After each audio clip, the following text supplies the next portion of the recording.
Alors, je vous demanderai de vous lever debout pour un moment de réflexion.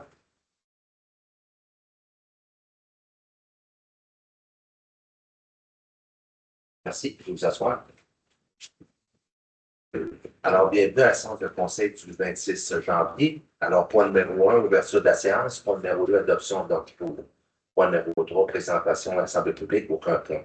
Point numéro 4, première période des questions. Point numéro 5, administration. 5.1, demande d'aide financière pour la formation des pompiers volontaires ou à temps partiel.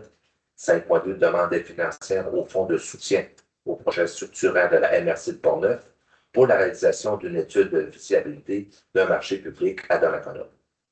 Point numéro 6, législation et CREF. 6.1, adoption du règlement numéro V639 décrétant une dépense et un emprunt afin de procéder aux travaux de réfection des infrastructures municipales d'une portion de la rue Notre-Dame entre l'avenue Marcoux et du Manoir. 6.2, avis de motion et dépôt du projet de règlement décrétant une dépense et un emprunt afin de procéder aux travaux de construction d'un véloparc. Point numéro 7, gestion contractuelle 7.1, octroi du mandat d'évaluation des bâtiments et d'équipements à l'entreprise SPE, valeur assurable. 7.2, octroi de contrat de travaux de réflexion des infrastructures du boulevard Victorin, de l'avenue Matte et des rues Pagé et Boivin. 7.3, octroi de mandat de service professionnel relatif au contrôle qualitatif des matériaux pour les travaux de réfection des infrastructures du boulevard Victorin, de l'avenue Matte et des rues Pagé et Boivin. 7.4, résiliation du volet de la surveillance des travaux du mandat de service professionnel d'ingénierie relatif à la réfection des infrastructures du boulevard Victorin, rue Pagé, Boivin et Matte.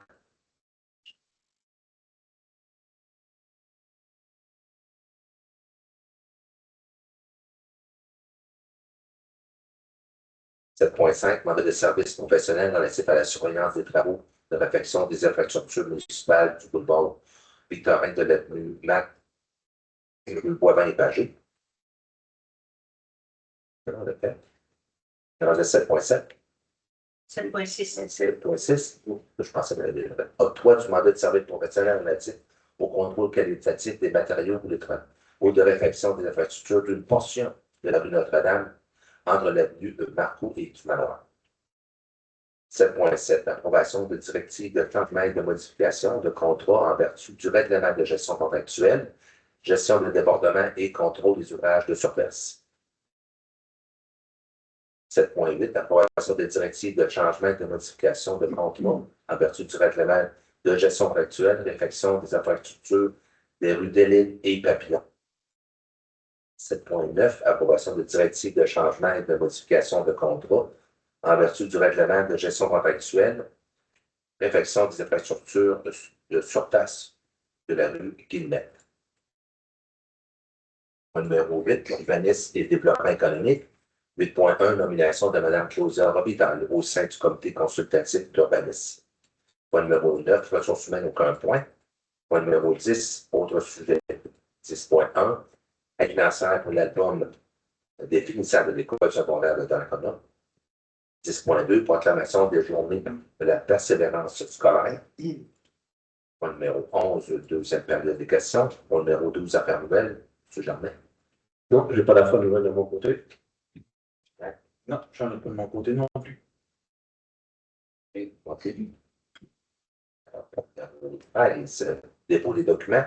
13.1, dépôt des listes déposées du 10 janvier au 23 janvier 26. 13.2, dépôt du procès-verbal de correction, règlement numéro B635. Et point numéro 14, levé de la séance.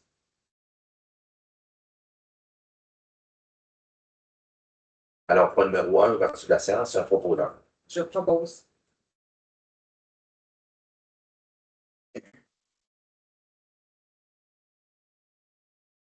Point numéro 2, adoption de l'autre jour. Je propose.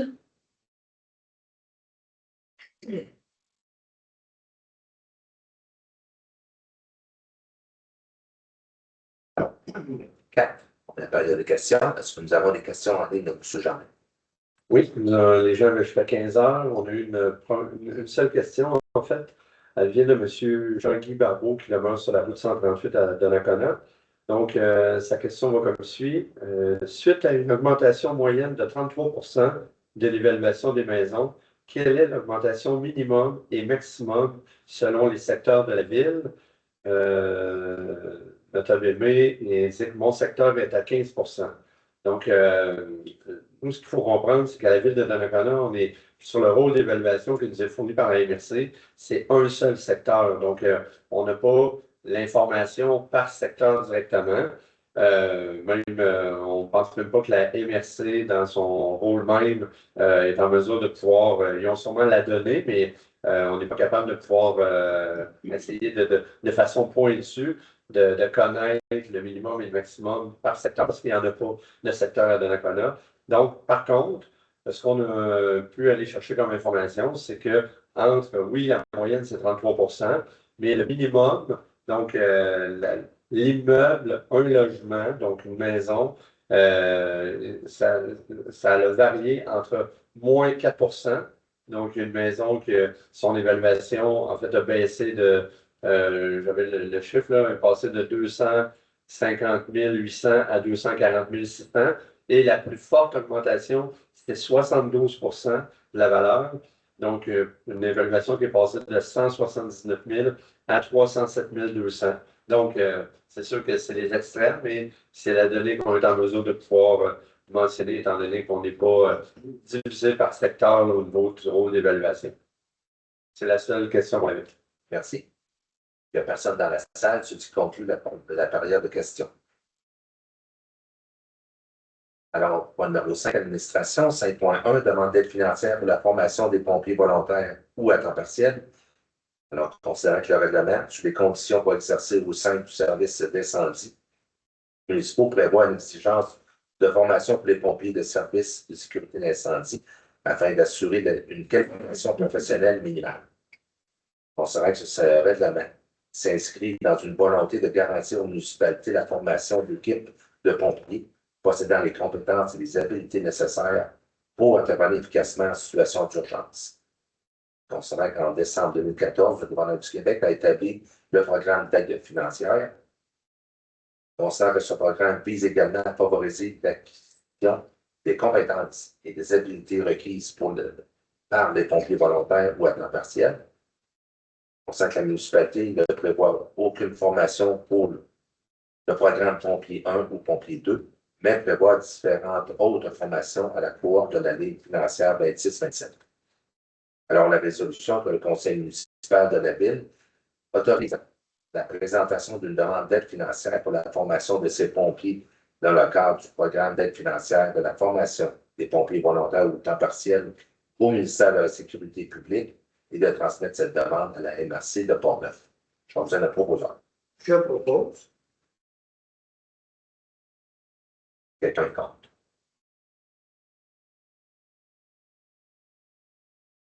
Alors, 5.2, demande d'aide financière au fonds de soutien au projet structurant de la MRC de Port-Neuf pour la réalisation d'une étude de fiabilité du marché public à Donnacona. Considérant que la Ville souhaite évaluer la faisabilité du marché, considérant que les coûts pour la réalisation d'une telle étude sont de 6 500 $ auxquels s'ajoutent les taxes applicables, considérant que la Ville souhaite déposer une demande d'aide financière au fonds de soutien au projet structurant de la MRC. Alors, la résolution que le Conseil municipal autorise le dépôt d'une demande d'aide financière au fonds de soutien au projet structurant de la MRC de Port-Neuf pour la réalisation d'une évaluation de fiabilité du marché public.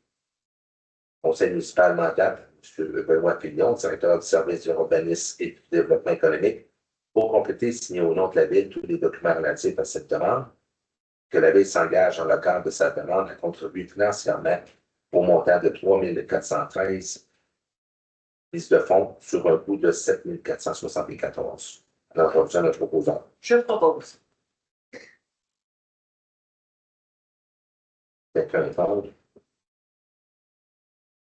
Alors, c'est complété. Point numéro 5. Point numéro 6, législation greffe. Alors, 6.1, adoption du règlement numéro B638, décrétant une dépense et un emprunt afin de procéder aux travaux d'affection des infrastructures municipales d'une portion de l'avenue Notre-Dame entre l'avenue Marcoux et du Manoir. Donc, considérant que la ville prévoit procéder à la réfection des infrastructures municipales d'une portion de la rue Notre-Dame, donc soit les avenues Marcoux et du Manoir, considérant la lettre de confirmation de l'aide financière du ministère des Affaires municipales pour l'aide financière dans le cadre du programme Primo 2023, le volet 2, donc considérant qu'il est nécessaire de procéder à un emprunt pour financer les travaux, considérant la motion des deux projets qui ont été faits lors de la précédente séance, donc le 2 janvier 2026. Donc, c'est un emprunt, là, on dépense un emprunt de 6 922 600. Il y a 6 756 100 qui sont financés par moyen de l'emprunt sur 25 ans, 166 500 sur 5 ans. Le remboursement de l'emprunt est pour la portion de 166 500, donc soit 2 250 par immeuble, est remboursé par une compensation montant disponible par ces travaux. Et le résiduel, donc 6 756 100 qui est remboursé même une affectation pour les revenus généraux. Évidemment, la subvention de 4 295 850 qui est affectée pour la réduction de l'emploi sur cette subvention-là, que ce soit l'adoption par le Conseil du règlement numéro 638 qui est fait dépenses enfin procéder à ces travaux. Merci, proposant. Je propose. M. Benoît. Quelqu'un contre? 6.2, la motion et un dépôt du projet de décrétant une dépense et un emprunt afin de procéder aux travaux de construction de le parc. Donc, le règlement doit d'abord être précédé d'une admission et d'un dépôt de projet. Donc, ce soir, c'est la commission et le dépôt de projet du règlement qui va décréter une dépense et un emprunt afin de procéder aux travaux de construction d'un le parc, le projet qui est prévu au programme triennal des stabilisations. Je vous donne l'avis de motion. Je donne l'avis de motion et je dépose le projet.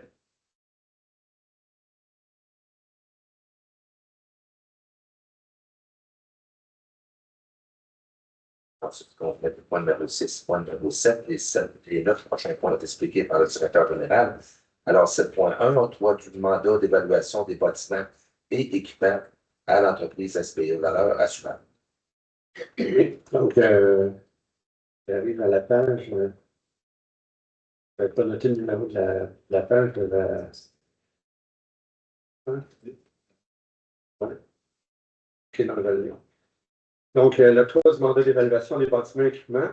Donc, il était nécessaire d'évaluer les bâtiments et les équipements de la ville afin d'obtenir une couverture d'assurance plus juste. La dernière évaluation avait été effectuée en 2018. On a reçu un ordre de l'entreprise SPE Valeurs Assurables et considérant qu'en vertu du règlement V578 sur la gestion contractuelle, la ville peut conclure un contrat de gré à gré.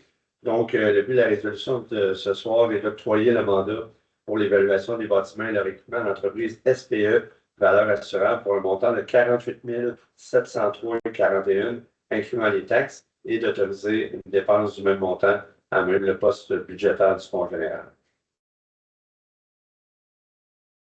Alors, je vous donne un proposant. Je propose. D'accord. Alors, 7.2, octroi du contrat de travaux de réfection d'infrastructures pour le boulevard Victorin, l'avenue Matt et les Paris des Bois-Blancs. Oui, donc, concernant le projet de la Ville de procéder à la réfection des infrastructures qui viennent d'être nommées, concernant l'adoption par le Conseil du règlement V629 et son amendement décrétant une dépense et un emprunt pour la réalisation du projet, considérant l'appel d'offres public qui a été lancé par la Ville pour procéder à la réalisation des travaux et considérant les soumissions reçues pour la réalisation des travaux, qui se détaillent comme suit. Donc, groupe Cola Québec Inc., 13 641 783,75. Entreprise GNP Incorporée, 12 637 334,38. Tous les montants que je donne ici, c'est incluant l'ensemble des taxes. Charles-Auguste Fortier Incorporé, 12 435 794,45. Groupe Allen, 10 816 848. Les excavations La Fontaine Incorporée, 10 726 930,87. L'entrepreneur Action Projects Incorporé, 10 562 873,60. Giroux et Lessard Limité, 10 185 931,63. Excavation Tourigny Incorporée, 9 402 756,55. Et finalement, Construction et Pavage Portneuf Incorporé, 9 164 891,88.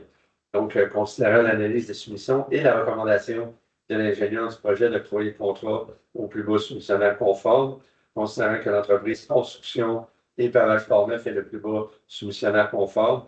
Donc, le but de la résolution est d'octroyer le contrat de réfection des infrastructures du boulevard Victorin, de l'avenue Matte, des rues Pagé et Boivin d'entreprise Construction et Pavage Portneuf Incorporé, suivant les conditions stipulées au plein de vie préparé pour le projet. Un proposant? Je propose. Quelqu'un contre? Maintenant, 7.3. Octroi du mandat de service professionnel relatif au contrôle qualitatif des matériaux pour les travaux de réfection des infrastructures sur le boulevard Victorin, Matte, Pagé et Boivin. Oui, donc, concernant toujours le projet de réfection des mêmes rues qui viennent d'être nommées, concernant l'adoption par le Conseil du règlement V629 relatif au projet et son amendement également, considérant qu'il était nécessaire d'octroyer un mandat de service professionnel relatif au contrôle qualitatif des matériaux pour les travaux, considérant les offres reçues de 5 fournisseurs et qu'en vertu du règlement V578 sur la gestion contractuelle, la Ville peut conclure un contrat de gré à gré. Donc, le but de la résolution de ce soir est d'octroyer le mandat de service professionnel relatif au contrôle qualitatif des matériaux pour les travaux de réfection des infrastructures du boulevard Victorin, de l'avenue Matte, des rues Pagé et Boivin à l'entreprise LEQ Limité pour un montant de 110 704,83 et d'autoriser les dépenses du même montant à même le poste budgétaire du Fonds général. Merci. Un proposant? Je propose. Quelqu'un contre? 7.4. Désignation du volet de la surveillance des travaux du mandat de service professionnel d'ingénierie relatif à la réfection des infrastructures de Victorin, Pagé, Boivin et Matte. Donc, toujours dans le cadre du même projet, considérant que le mandat de service professionnel d'ingénierie relatif à la réfection des infrastructures de ces rues incluait la surveillance du projet, considérant que ce mandat était octroyé à la firme Aviso Expert Conseil en vertu de la résolution numéro 2024-06-211, adoptée par le Conseil municipal lors de la séance ordinaire du 10 juin 2024, suivant un appel d'offres public.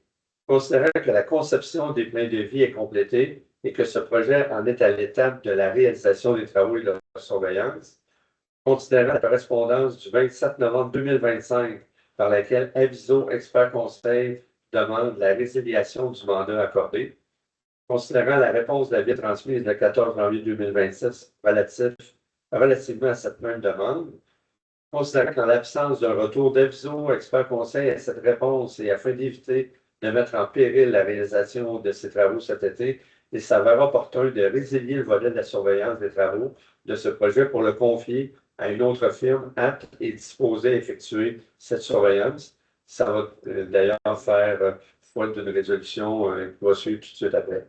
Donc, le but de cette résolution est que le Conseil résilie le volet de la surveillance des travaux du mandat de service professionnel d'ingénierie relatif à la réfection des infrastructures du boulevard Victorin et des rues Pagé, Boivin et Matte confiées à Aviso Expert Conseil, et que cette résolution ne concerne que le volet de la surveillance des travaux du projet, Aviso Expert Conseil demeurant entièrement responsable des autres volets du mandat qui lui a été confié, notamment les livrables du projet, ce qui inclut les plans de vie préparés par Aviso Expert Conseil.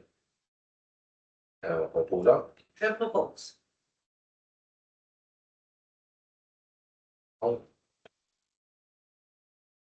7.5. Mandat de service professionnel relatif à la surveillance des travaux de réfection des infrastructures municipales du boulevard Victorin, des rues Matte, Boivin et Pagé. Donc, considérant que la résiliation du mandat de surveillance vient d'être confirmée par résolution, considérant qu'il s'avère nécessaire de confier un mandat de service professionnel pour assurer la surveillance des travaux, considérant l'offre de service reçue de la firme Apex Expert Conseil Incorporé et considérant qu'en vertu du règlement V578 sur la gestion contractuelle, la Ville peut conclure un contrat de gré à gré. Donc, le but de la résolution de ce soir est d'octroyer le mandat de service professionnel relatif à la surveillance des travaux de réfection des infrastructures municipales du boulevard Victorin, de l'avenue Matte et des rues Boivin et Pavé à Apex Expert Conseil Incorporé pour un montant de 151 767, incluant les taxes. On parle de 138 600 incluant les taxes nettes, et d'autoriser cette dépense à même le poste budgétaire du Fonds général. Alors, le proposeur, Je propose. quel compte? 7.6, octroi du mandat de service professionnel relatif au contrôle qualitatif des matériaux. Cette fois-ci pour les travaux de réfection d'infrastructure d'une portion de la rue Notre-Dame, Marcoux et du Manoir. Oui, donc on change le projet. Donc, concernant le projet de réfection des infrastructures rue Notre-Dame, c'est prévu au budget des immobilisations. C'est nécessaire également d'octroyer un mandat de service professionnel relatif au contrôle qualitatif des matériaux pour les travaux de réfection de cette portion de la rue Notre-Dame. On a reçu également 5 fournisseurs et toujours en vertu du règlement V578 sur la gestion contractuelle, la Ville peut conclure un contrat de gré à gré. Donc, le but de la résolution est d'octroyer le mandat de service professionnel relatif au contrôle qualitatif des matériaux pour les travaux de réfection des infrastructures d'une portion de la rue Notre-Dame entre les avenues Marcoux et du Manoir à l'entreprise LEQ Limitée pour un montant de 110 704,83, d'autoriser l'affectation temporaire de cette dépense à même le surplus non autrement affecté de la Ville en attendant l'approbation du règlement et d'autoriser la dépense du même montant à même le poste budgétaire du Fonds général. Merci. Alors, le proposeur, Je propose. M. Germain? Oui. Juste la résolution d'avant, on a parlé de 151 767 incluant les taxes.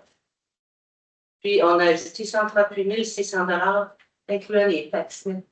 Donc, j'imagine que c'est 138 600 avant les taxes. 138 600, c'est les taxes nettes. Les taxes moins le remboursement de TPS. C'est ça. Ah, OK. C'est les taxes complètes moins le remboursement. Fait que, on vient au même point. Là. OK. Oui. D'accord. 7.7, approbation de directives de changement et de modification de contrat en vertu du règlement de gestion contractuelle, gestion des départements et contrôle des ouvrages de surface. Oui, donc, concernant le règlement de gestion actuel adopté en vertu de l'article 573.3.1.2 de la loi sur les cités et villes, considérant la procédure de modification des contrats prévue à l'article 9 du règlement, considérant que le Conseil a pris connaissance des rapports du comité formé en vertu de l'article 9.1 du règlement pour le projet ci-dessous. Donc, le but de la résolution est que le Conseil approuve les modifications, les directives de changement. Donc, on en a trois projets différents. Le premier pour cette résolution-là, c'est la gestion des débordements et le contrôle des ouvrages de surveillance, donc les travaux qui se tiennent à nos étangs aérés. Donc, l'objet de la modification, c'est différentes directives de changement dans le cadre de la réalisation du projet. On parle des directives de changement numéro 43, numéro 50, 54, 63, 70, 71, 77, 78 et 94. Et le coût impliqué pour l'ensemble de ces directives, c'est 228 803 et 65, incluant les taxes. Donc, c'est le but de la résolution que le Conseil approuve les modifications du contrat au-dessus de ce qui vient d'être nommé. Merci. Alors, un proposant, Je propose. un compte. Pour les directives de changement, cette fois-ci, c'est pour la délai des papillons. Oui, donc toujours sur considérant le règlement de gestion actuelle en vertu de l'article 573.3.1.2 de la loi sur les cités et villes, concernant la procédure de modification des contrats prévus à l'article 9 du règlement, concernant que le Conseil a pris connaissance des rapports du comité formé en vertu de l'article 9.1 du règlement pour le projet de réfection des infrastructures des rues de l'île des Papillons. Donc, l'objet des modifications, c'est diverses directives de changement dans le cadre de la réalisation des travaux. On parle des directives numéro 2, 6, 8, 9 et 15. Le coût impliqué pour l'ensemble de ces directives, c'est 105 670 et 78, incluant les taxes. Donc, le but de la résolution est que le Conseil approuve ces modifications. Merci. Alors, proposant. Je propose. D'accord. Dernière directive de changement, cette fois-ci, c'est pour la rue Guillemette. Oui, donc, toujours selon le même numéro de règlement de gestion actuel, la même procédure, donc l'article 9 du règlement. Le Conseil a pris connaissance des rapports du comité qui a été formé également en vertu de l'article 9.1 du règlement toujours. Donc, dans la réflexion des infrastructures de surface de la rue Guillemette, les objets de la modification, des modifications, c'est diverses directives de changement. Dans le cadre de la réalisation du contrat, on parle des directives numéro 1, 4 et 9. Le coût impliqué pour l'ensemble de ces modifications, c'est 25 862 et 3 sous, incluant les taxes.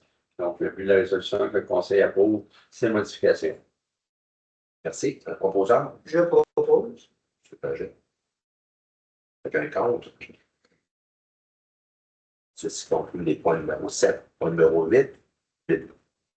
Urbanisme et développement économique. Alors, 8.1, nomination de Mme Claudia Robitaille au sein du comité consultatif d'urbanisme. Oui, considérant qu'il est nécessaire de procéder à la nomination d'un nouveau membre au sein du comité consultatif d'urbanisme en raison d'un départ, considérant que le règlement V618 relatif à la constitution et au fonctionnement du CCU prévoit que les membres du comité sont nommés par le conseil municipal pour un mandat d'une durée de 2 ans qui peut être renouvelé, et considérant la recommandation du directeur du service de l'urbanisme et du développement économique suivant l'affichage et la réception de candidatures, la résolution prévoit que le conseil municipal nomme Mme Claudia Robitaille à titre de membre du CCU pour un mandat d'une durée de 2 ans, soit jusqu'au 31 décembre 2027. Alors, j'aurais besoin de proposants. Je propose. Quelqu'un contre?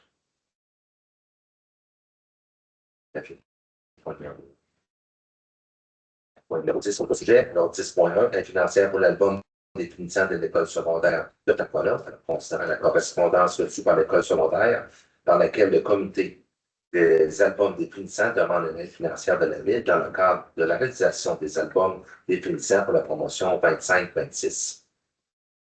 Considérant que le conseil municipal juge approprié de verser cette aide financière, alors la résolution est de verser une aide financière de 200 $ au centre de services scolaires de Port-Neuf pour la réalisation de l'album définissant promotion 25-26 de l'école secondaire et d'autoriser cette dépense même le poste budgétaire.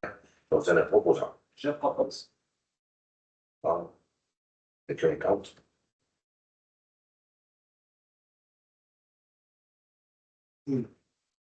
Alors, 10.2, proclamation des journées de persévérance scolaire. Considérant que les décideurs et les élus de la ville de placent la lutte au décrochage scolaire au cœur de ses priorités de développement, puisque cette problématique est étroitement liée à d'autres enjeux, dont l'image et l'attractivité régionale, la relève et la qualification de la main-d'œuvre, le chômage et l'inactivité, ainsi de plusieurs problèmes sociaux. Considérant que les élus de la ville tiennent à valoriser la réussite éducative et de soutenir le développement des compétences et l'épanouissement de l'individu. Considérant que les conséquences individuelles du décrochage scolaire sont nombreuses sur la santé physique et mentale, sur le comportement social, sur l'employabilité et sur la productivité au travail. Considérant que le décrochage scolaire a des impacts négatifs significatifs sur l'économie de notre municipalité, à savoir que le coût économique du décrochage scolaire est estimé à 29 050 par année par décrocheur, représentant près de 14 millions par année pour le Québec. Avec 114 milliards. Considérant que l'obtention d'un diplôme demeure l'un des meilleurs leviers pour améliorer la qualité de vie des individus, favoriser leur insertion professionnelle et contribuer à la vitalité économique et sociale de la région. Considérant que selon les études régionales, les bénéfices de la persévérance scolaire, chaque niveau de diplôme entraîne une hausse notable du revenu d'emploi et d'une meilleure stabilité professionnelle, confirmant que la réussite éducative est un investissement durable pour l'avenir de la MRC de Port-Neuf. Considérant que les jeunes de la MRC de Port-Neuf sont de plus en plus nombreux à persévérer, mais qu'encore 17,1 de ces jeunes décrochent annuellement avant d'avoir obtenu un diplôme d'études secondaires.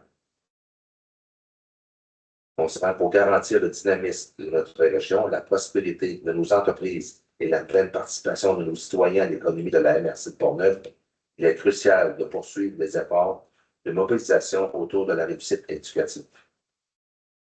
On sait que la réussite éducative n'est pas un enjeu qui concerne exclusivement le monde scolaire, il y a un enjeu de social. Il faut se préoccuper collectivement, et ce, dès la toute petite enfance jusqu'à l'obtention par le jeune de diplôme qualifiant pour un emploi, peu importe l'ordre de l'enseignement. Alors, la résolution que le Conseil municipal de la Ville proclame le 16, 17, 18, 19 et 20 février prochain comme étant les journées de la persévérance scolaire dans les municipalités et s'engage. 1. Appuyer le chantier réussite éducative de Portneuf, l'ensemble des partenaires mobilisés autour de la lutte au décrochage scolaire afin de faire de Portneuf une région qui valorise l'éducation comme un véritable levier de développement de ses communautés. Encourager et féliciter publiquement les jeunes citoyens de la ville pour leur persévérance scolaire. Porter fièrement un ruban vert et blanc de la persévérance scolaire pour démontrer leur appui.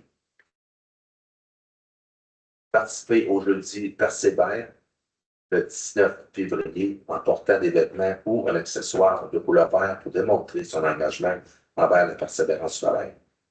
Afficher le drapeau de la persévérance scolaire et enfin faire parvenir une copie de cette résolution au chantier réussite éducative. Je leur donne le proposant. Je propose. Il semble qu'on avait dit que le drapeau. C'est juste que là, il avait.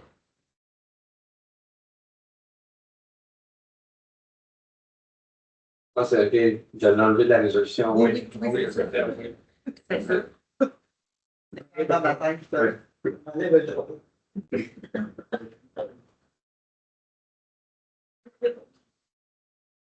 Alors, ceci complète le point numéro 10. Point numéro 11, deuxième période de questions à personne dans la salle. Si tu conclus la deuxième période de questions, on passe directement au point numéro 13, dépôt des documents. Alors, 13.1, dépôt de la liste des déboursés du 10 janvier au 23 janvier 2026. Alors, la liste des chèques émis pour un montant de 15 919,97. La liste des dépôts pour 697 584,39. La liste des prélèvements émis pour un montant de 87 934,68. La liste déboursée pour la dette pour un montant de 120 797,69. Et 13.2, c'est un dépôt procès-verbal de correction sur le règlement numéro 235. Oui, c'est simplement un dépôt, donc une correction de l'erreur d'écriture dans le règlement 1635, puis le règlement sur l'imposition des taxes et compensations, donc une référence à la réglementation que il y avait une erreur dans le chiffre de règlement. Donc, c'est une correction qui a été faite. C'est juste un dépôt du procès-verbal. Merci. Alors, point numéro 14, levé de la séance, je vous donne un proposant. Je propose.